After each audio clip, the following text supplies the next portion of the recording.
नवीन वीरभद्रय्या स्वामी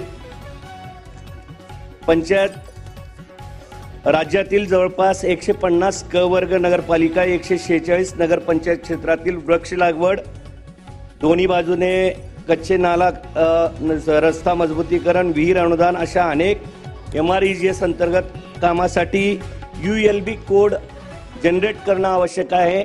गेली अनेक वर्ष यासाठी निधी थांबवलेला आहे आणि या कामासाठी 25% खर्च नगरपालिकांनी करावा असं त्या ठिकाणी नमूद करण्यात आलेलं आहे। ही अट कमी करून ही टक्केवारी कमी करावी किंवा पूर्ण खर्च शासनाने उचलावा।